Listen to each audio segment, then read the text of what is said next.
kasama mo na ang bibi mo sa radyo, DJ B-Boy Bibo. Yes, friend! Maligayang araw ng Martes.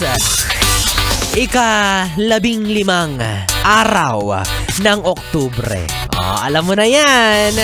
Anong meron today? Bakit parang malungkot ka? Well, sa bagay, sino ba naman ang hindi malulungkot kapag ang pangalan mo ay Rose pero mukha kang talbos? Grabe naman. Pero okay lang, 'di ba? Kung ikaw palagi kang sinasabihan ng hindi kagandahan or tsaka, ay, grabe naman 'yun. Ipamukha mo na lang sa kanila na hindi ka man sobrang ganda. At least, meron kang jowa. Oh, 'di ba? At least, kahit hindi ka maganda sa paningin nila, may isang taong naniniwala na maganda ka. Oh, ang mahalaga isang tao lang 'yan. Ayan, no? Yes, friend. Or ikaw, kung wala ka namang jowa, ipagmalaki mo na lang na marami kang pera. Oo, 'di ba? Anin mo nga naman yung jowa kung wala ka namang pera, 'di ba? Kaya mas okay na yung wala ka namang jowa pero meron kang pera. Oy, sarap naman yan. Para mas gusto kong ganun na lang. Oh yeah, speaking of, balita ko, ito na nga, no, ngayong araw, ay pumasok na sa iyo. Yeah, ano kayong pumasok sa iyo? Pumasok na sa iyo or sa ATM mo ang hinihintay mong sweldo. Naks naman! Kaya ikaw, yes, friend, ha, huwag ka nang tamarin magtrabaho. Gawin mong inspirasyon yung mga tao sa paligid mo, like pamilya mo, kaibigan mo, lalong-lalo na yung jowa mo, diba? Oo, jowa mo na inuubos ang lakas at pera mo. Aminin nyo, diba magastos ang jomowa? Diba? Siyempre, regularly magde-date kayo o hindi naman kaya yung gustong-gusto mo siyang bilhan ng kung ano-ano. Lalo na kapag monthsary or anniversary, diba? Gusto mo laging magarbo. Oo.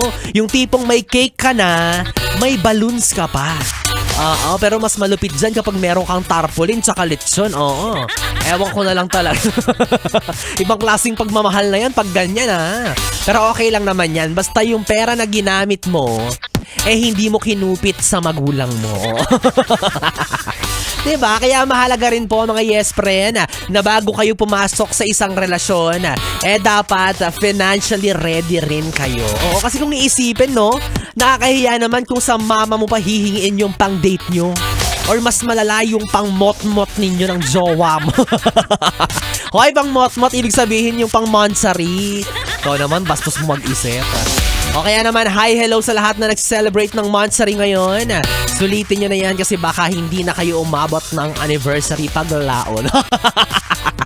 Napaka-demonyo ni B-Boy mag-isip. Pero bago ang lahat, batiin muna natin yung mga yes friend natin na nakatutok sa 101.1 Yes FM. At una na nga dyan, no, speaking of anniversary and monthsary, nakatutok sa atin si Rhea May Sarabia Nunez. Sabi niya pa, shout out po ako, 1-year anniversary sa Parisan, Sariles, Pedro Hill, Paco, Maynila. Ay, hindi ako naniniwala hanggat hindi dumarating dito yung handa. Pasalamat kami, nasa ko yung message mo kahit wala ako natanggap na isang mangkok ng pares. Charot. Happy anniversary! At hindi lang dyan, no, nakikinig din sa atin ang Petron A. Bonnie. Oo, nakatutok daw kay B-Boy Bibo. Tama yan, tutukan nyo lang ako. Tutok lang ng tutok. Ha? Oo, kasi galing daw dyan kanina yung isang ka-office mate ni B-Boy Bibo. Si Kiayo dyan sa Petron Bonnie. Sayang naman, di nyo ba alam? Nanlilibre yun ng drive-thru si Kiayo. Isasakay ka niya, sasama ka sa kanya, tapos kakain kayo. Ganon. O, meron ding isang yes friend din na nakikinig sa atin na nagpapabate. Si Jeneline Panganuron Kabuenas. Sabi niya, hello po DJ B-Boy, pa-shoutout po sa aking mama at papa at asawa na masisipag. O, lahat sila masipag, ikaw na lang ang hindi. Charot. Well, anyways, yes friend, ako na nga ngayong kapiling DJ B-Boy Bibo, ang DJ na single, ready to mingle. Basta, walang label. Pwede mo akong makatabi hanggang mamayang alas 12 para sa ating BB Time! Dito pa rin at dito ka lang sa istasyong No Problem! Ang 101.1, yes, FM Solid! 101.1 Yes FM